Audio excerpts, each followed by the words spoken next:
For students with disabilities, access to post-secondary education isn't just about what happens in the classroom. It's not just about having access to learning. It's about the right to fully participate and belong in every aspect of post-secondary life, from convocation to social events and what happens in the classroom. But it's about really having created an environment and a community where students with disabilities don't just feel like they're allowed to be here, but they really feel welcome and included and like they belong.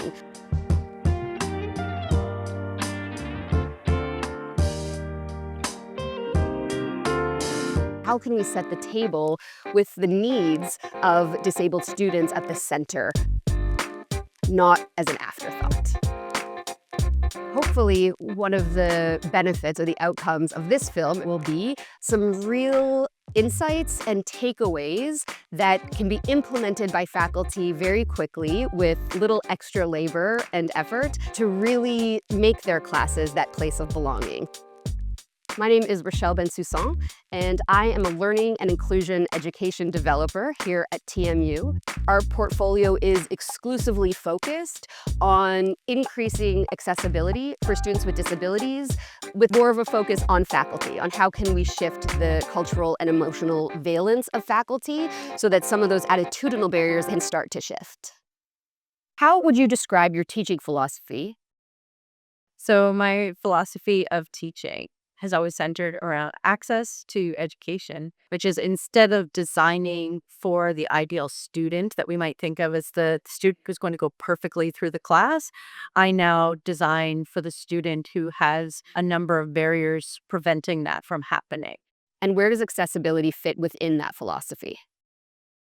Access is a collaborative, ongoing process that we all need to do together, whether you're the instructor, the people taking care of the classroom, or the student themselves. And that's kind of informed how I teach. How did you first begin incorporating accessible teaching practices into your courses? So I started at TMU in 2019. And actually, at the March 2020, the COVID hits, everything goes to online. Here comes the huge opportunity to implement universal design of learning principles. I started filming my lecture, put the closed captioning, put the PDF notes to it, have a Zoom meetings, and suddenly I realized that I can read every single student's name because it's there, and I can ask them their pronoun. So from there, okay, it's visible. I think I've always been committed to accessible teaching. I don't know that I initially had the language for it. I think I probably initially thought of it as just being nice. And I do want to query that because I think that that's not the same thing to actually creating a better learning environment for everybody. That for me feels like what should be happening. What motivates you to prioritize accessibility in your teaching? I thought I had to reproduce the kind of classrooms I'd been in. And the classrooms that I'd been in are definitely not accessible. For example, I'm used to getting very harsh feedback on assignments. So the first few feedbacks were a little harsh. I graded a little harsh. I did do my best to think about some ways that I could make things accessible, such as share my notes with students, script my lectures, ask if there are access needs. That's more checking off the box, right? And as Mia Minga says, we have to go beyond checking the box when it comes to access because we're not boxes. We're humans. I'm the first in my family of any generation to go to university, and that first year of university was so alienating and isolating. It felt like everybody around me knew what they were doing and I didn't. Everybody could read a syllabus. I hadn't even heard that word. It took probably about 3 weeks into the semester before I understood even what they were talking about. What I would have loved was somebody who understood that feeling and spoke to that feeling. So when I started teaching, I spoke to that feeling and taught to that feeling rather than to the gold star winning one, the one who was getting the A+. It was to the one that was struggling. Yeah. I feel like sometimes all the ghosts of people who aren't in our classrooms are following me around, all the people who we've driven away or never, welcomed in because we've made it too impossible and too hard. And we are opening those margins in the faintest possible ways. But there's so many barriers to folks who are not, a white guy with a wife. And so I see it as a commitment to justice, to widening the lens on the kind of knowledge that we receive, on allowing a wider cohort of people to be in our spaces. I see it as actually a way to change the world.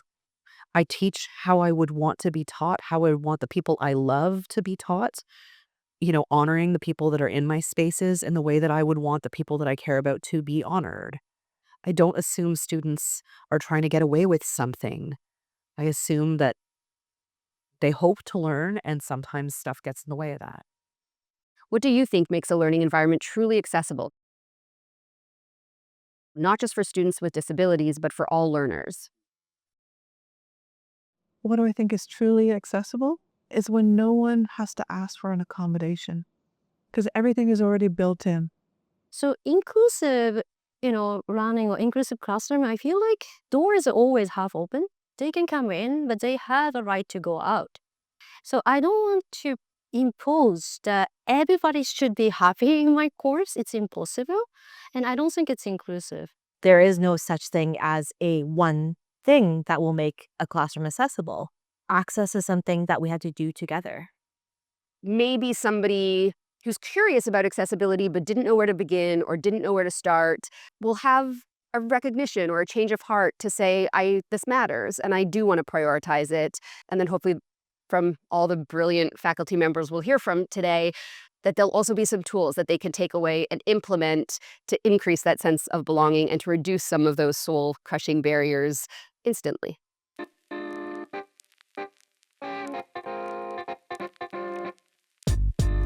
I think one of the questions we get from faculty often is, how do you balance academic rigor with the need for accommodations? And my first response to that always is those two things aren't in competition with each other.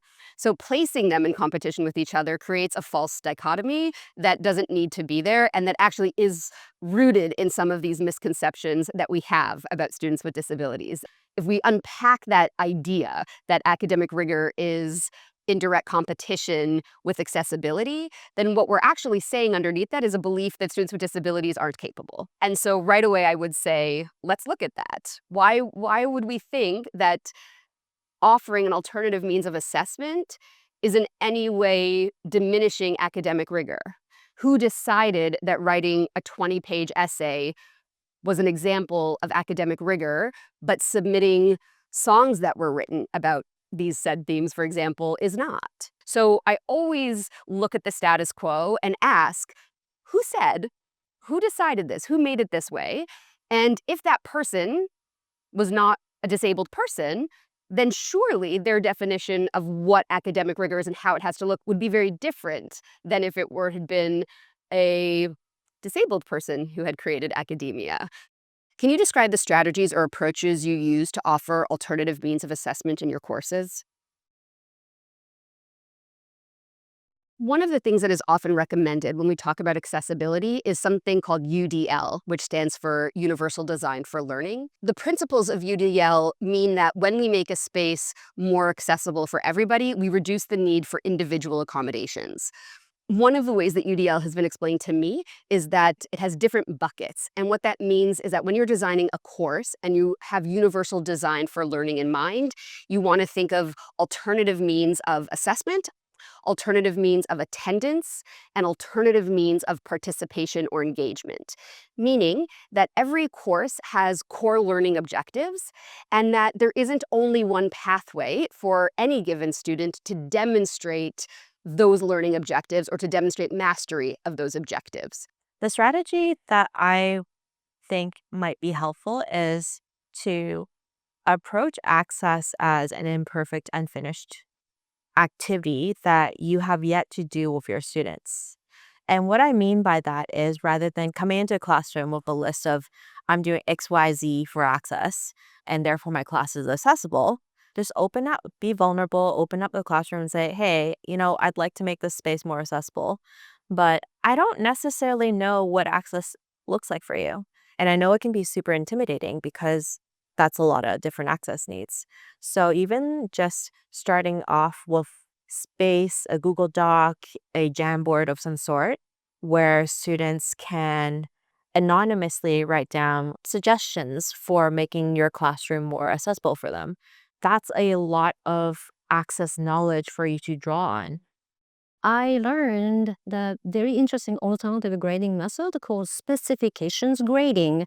The system really is using basically remove 1 to 100 percentage grading and instead having like complete and incomplete binary for each assignment.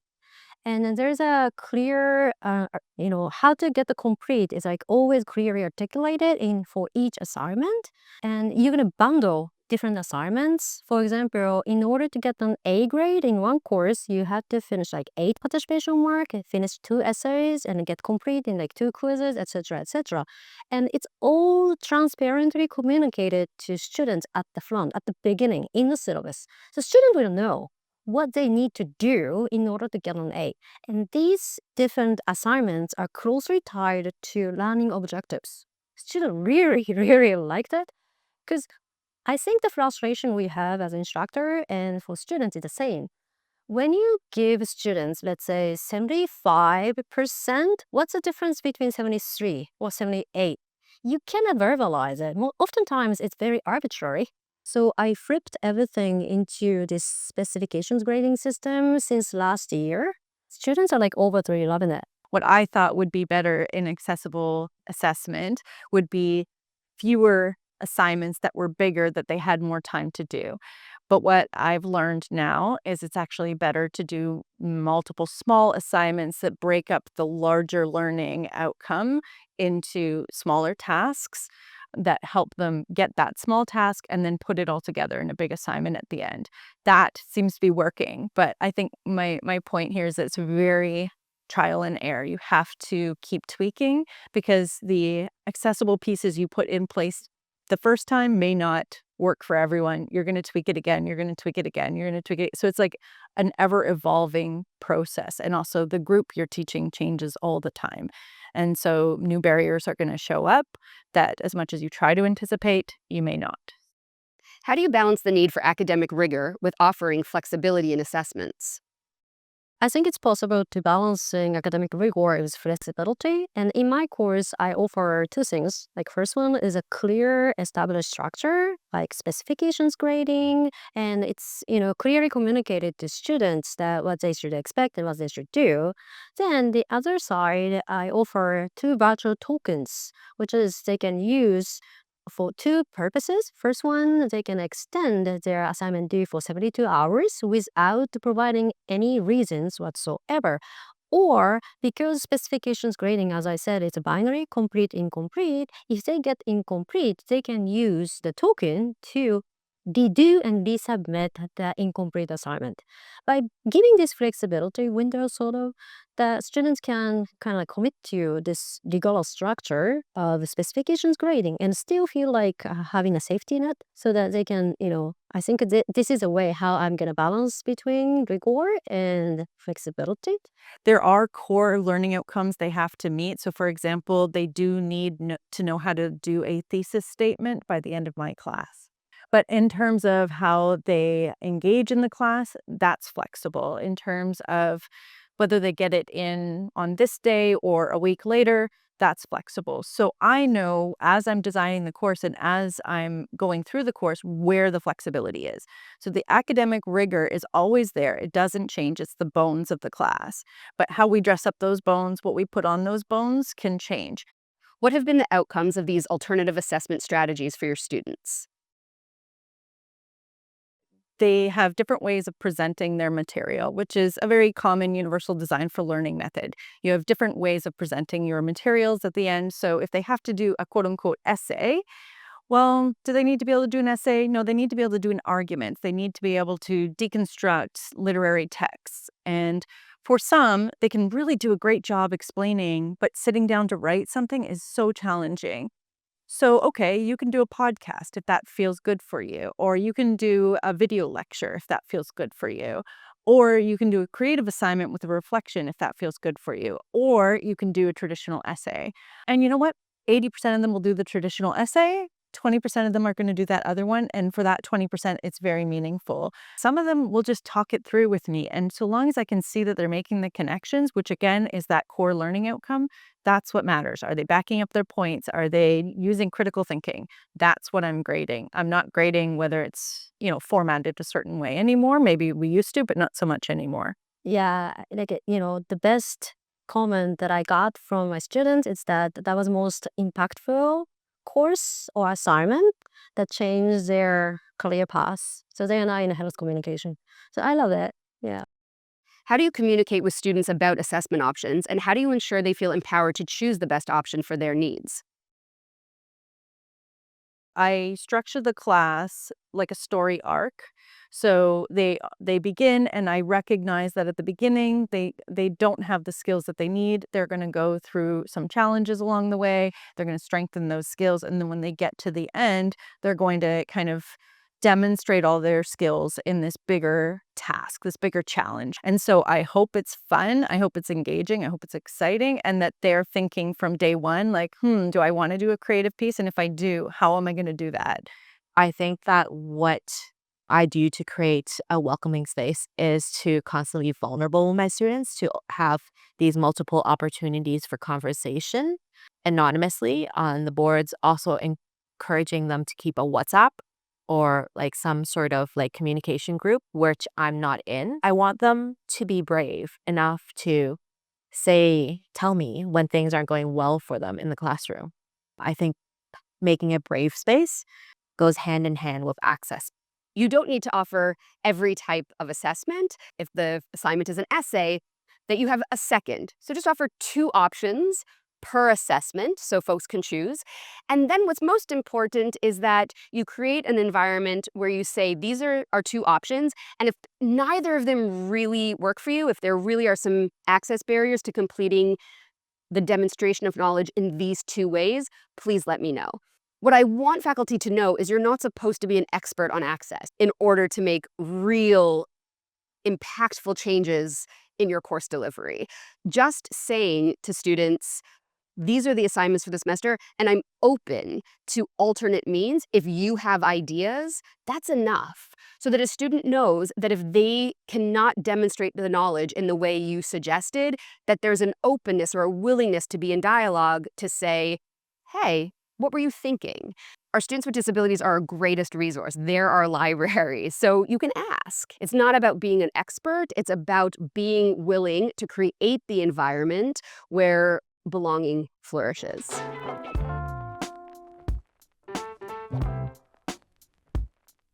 Alternative means of attendance is designed to acknowledge the fact that in our culture, I'm going to talk even at TMU, seems to have a bias towards in-person, face-to-face learning. I've heard so many people since COVID in particular say, it's so much better in person, you can't really connect online.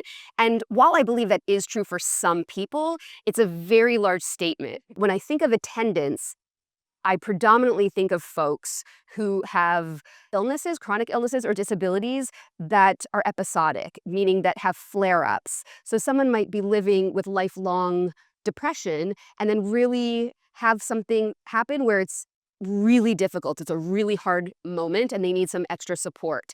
So coming to school in person every single week is its own privilege. It means you're able to access the transportation required, that your body can get yourself to these modes of transportation, that you're well enough to be in a group with others, that your brain can focus.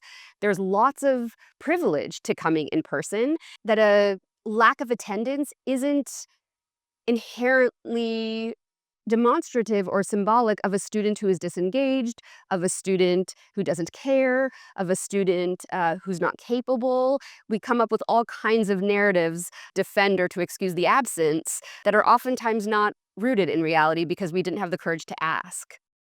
What flexible attendance practices do you use to accommodate students who may have barriers to regular attendance? In terms of attendance, I don't do attendance. There's no grade for that. So I don't see that as one of the core learning outcomes of my class. I have excellent attendance in my groups, and I know that's one of the fears that faculty tend to have. If I don't put a grade on it, they're not coming. I don't care when folks arrive in the space. I love when folks let me know if they need to leave a little bit earlier, because literally I will not take it personally, or someone else in the space. Like, I invite folks to say, I can attend from this mount, but I have to leave at whatever, 11:30. If anyone is speaking at that time, it's got nothing to do with you. Like, I have to go and do a thing, right? So I really encourage that. I do my best to explain to the group the value of being there and also the ways that they can attend and be present. There's not just one way to be present. And so at different periods in my teaching career, I've done things like spell out the difference between participation and attendance. What is the difference between those two things? What does it mean to participate and why do we participate? So again, that revealing the reasoning behind things, the hidden curriculum of university, I think we expect them to know that showing up means X. I mean, it means lots of different things, right? And then we talk a lot about presence. And again, that's what Kathy Epsilon has taught me. A lot of circle work is literally just being present, listening to understand, not listening to respond, not listening to argue, not listening to defend. It's just trying to be present. So lots of encouragement to try and be present in whatever way folks' capacities, allow for. I began for a long time saying, if you can't come to my class, I know it's one of many things going on in your life. There's lots of room to be a participant in other kinds of ways. It is terribly important to me that you prioritize your wellness by whatever measure that is over like a desperate commitment to attendance. And I did that for a long time and it worked really well in some of my classes. And then I think people started believing me maybe a little bit too much. And I'll tell you, I think part of the problem is that I'm saying this to the students who will drag themselves in on a broken limb.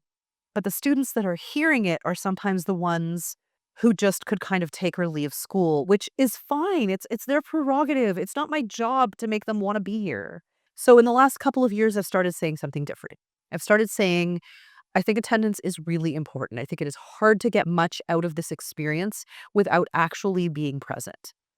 So I'm going to say two competing things here, which is I really want you to put a priority on being here and understanding that being here matters.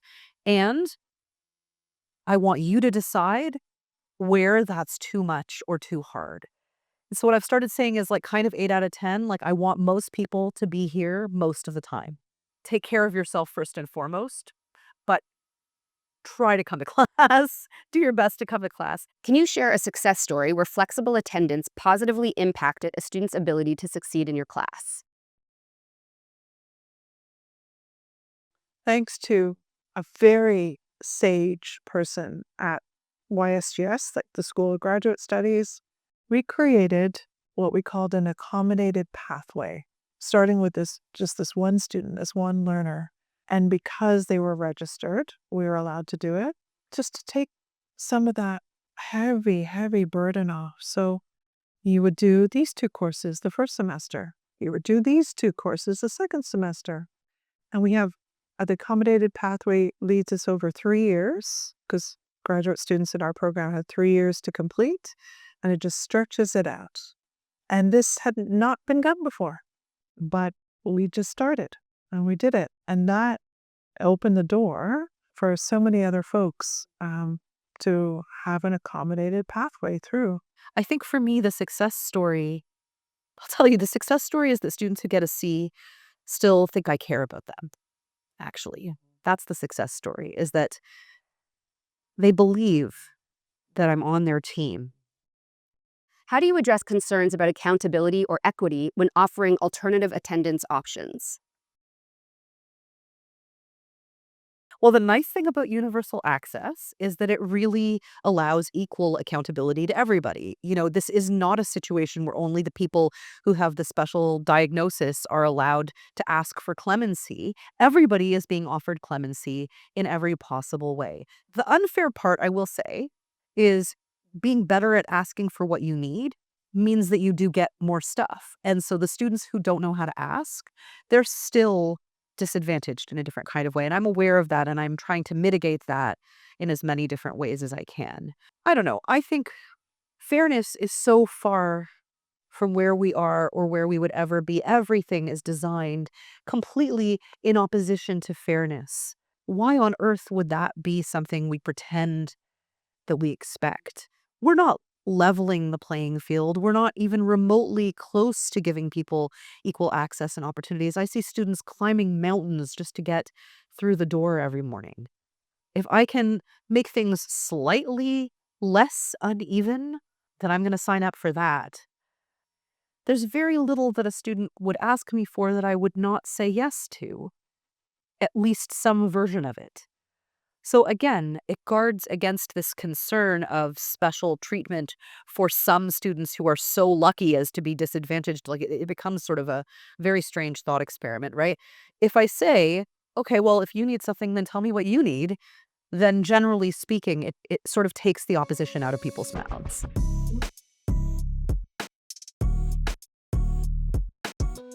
My experience, again, as a faculty member, has taught me that we have a enormous bias for in-person verbal participation.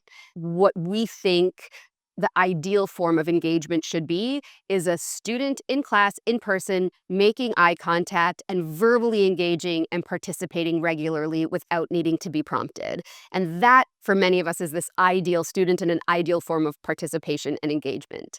We know that that bias exists, and we also know that it's really ableist, that actually there are many ways of engaging that look really different. I've heard from quite a few students with ADHD that often what they would do is pretend to be listening. So they would do what the bias would say is the right way of engaging, and they would do that, and then their professors would favor them more, they would be kinder to them, and they would go home and not have taken anything in. So another word for that is masking, that I can mask or perform what engagement or participation looks like to my own detriment. Then I won't have gotten the information I need.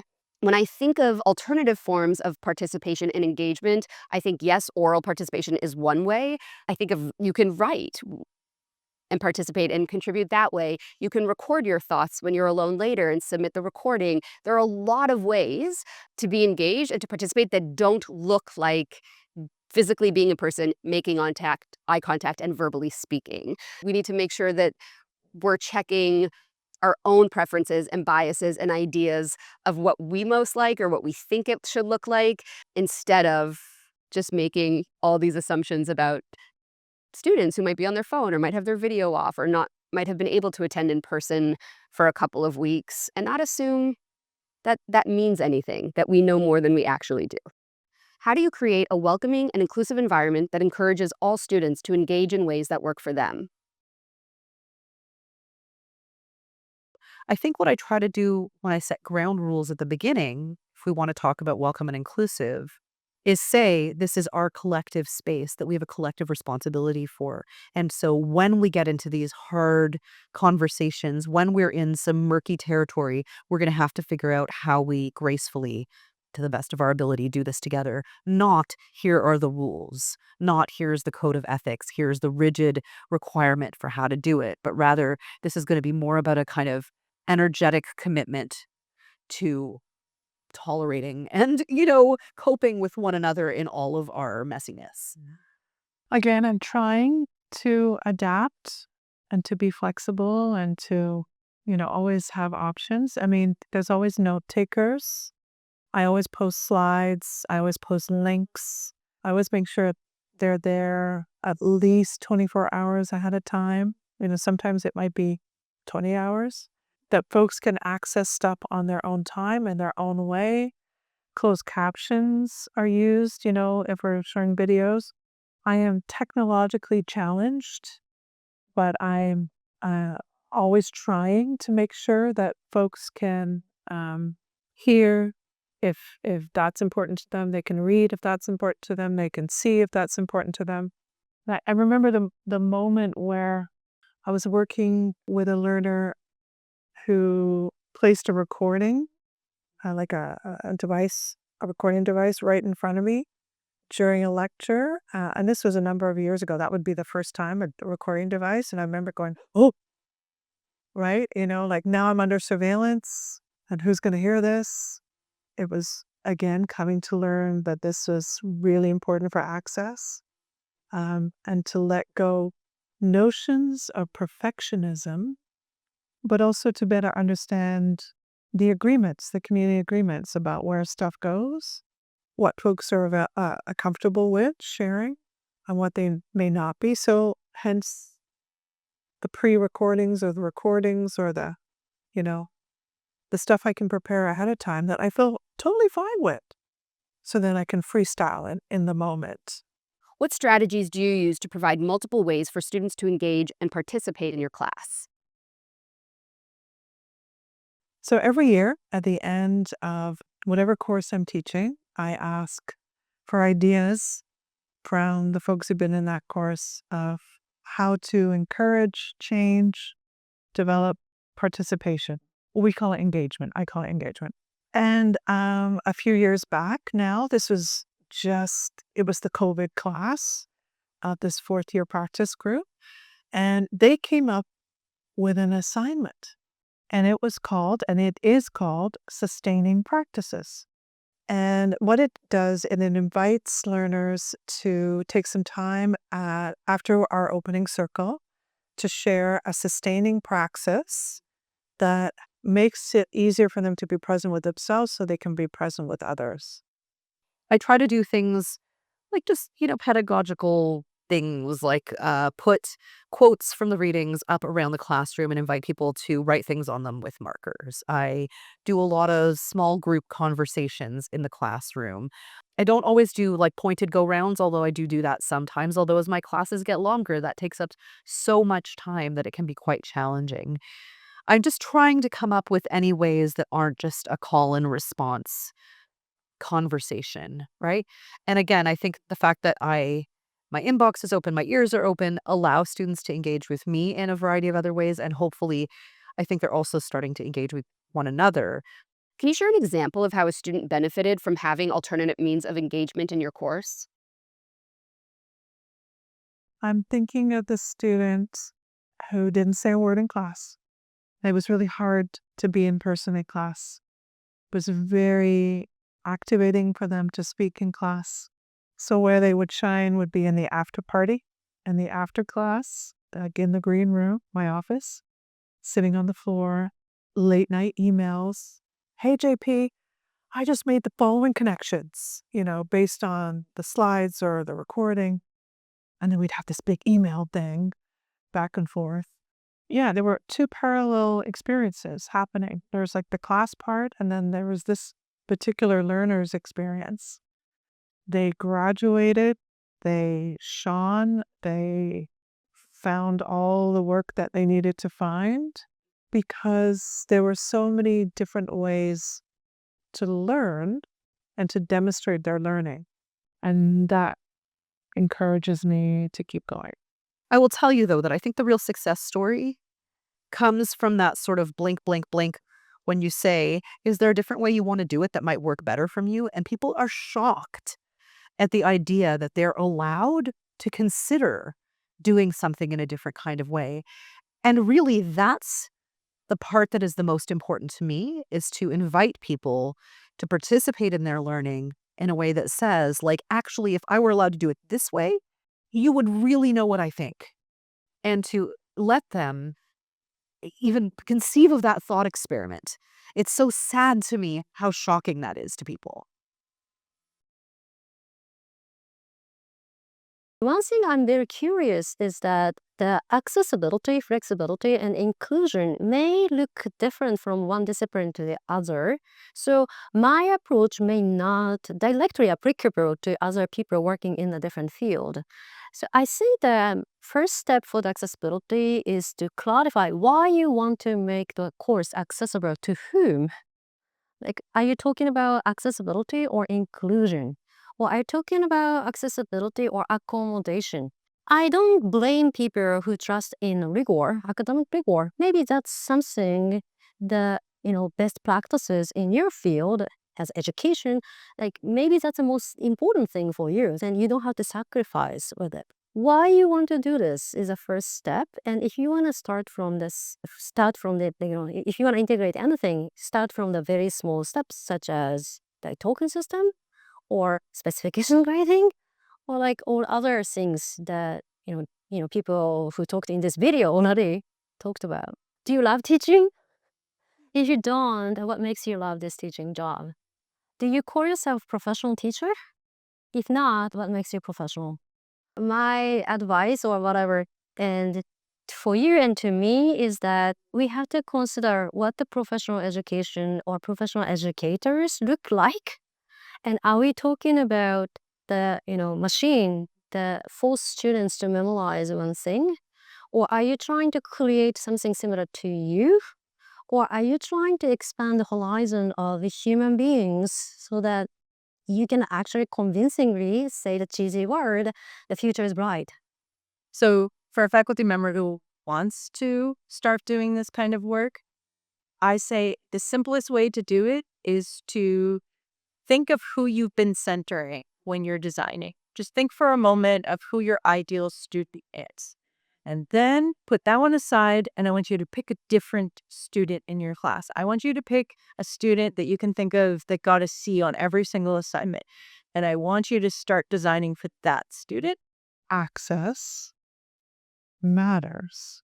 And not just matters, but like accessibility may be the single most important thing, but deep accessibility, which involves being human together, being transparent together, trying stuff out together, being responsive, being flexible, like that deep accessibility, attempts at deep accessibility may be the single most important aspect of that learning experience. So the process is the outcome. My advice would be, most of all, to be a person. Think about what you need, what you've needed at points in your life where you were struggling or you were vulnerable. Offer that back to the people in front of you. Assume that your students care, that they're there for good reasons, that they're there as much as they can be, and offer them. Treat them like human beings. I hope that every classroom will be a space where students feel brave enough, and instructors feel also brave enough to be able to have honest conversations about how accessibility in their classroom feels like for everyone in the room. And also come to like to collaborate on strategies and help each other out, because that's what access intimacy is about. I am not optimistic enough to believe that there will ever be a world where we no longer need accommodations. What I would like to see is recognition that everybody needs accommodations, and recognize that it's because of the way that the world is set up right now that some people don't need to ask for accommodations, because accommodations are really just negotiating the relationship between myself and the other people in the room, and how we want to share space together, how we want to learn together. Accommodations is another word for, hey, what do you need? How can I help? How can I create a space where you feel like you belong here? I believe truly that the vast majority of faculty here at TMU and across the country want to create accessible learning environments. I don't believe that they're trying to have negative stereotypes or to create or erect attitudinal barriers for students. I don't. What I believe is that they're overwhelmed, that they have very large classrooms, their time is valuable, particularly for contract lecturers. They're not paid for the time that they work outside of the course itself. So I understand the very real barriers that faculty are facing to create accessible learning environments. So I have a lot of grace and compassion for understanding what we're all up against. And what I also know is that when we create spaces of belonging and inclusion that are accessible for everyone, our workloads actually decrease, that it actually does make our work easier, more engaging, that the very connection we might be lacking with the videos turned off and those things, we get that connection back from our students, from the feedback from our students. So it will look different where you, as a faculty member, experience connection and reward. And it might not be in ways that you traditionally experienced it, but there's more of it to be had when we really plan with the needs of others in mind rather than just our own.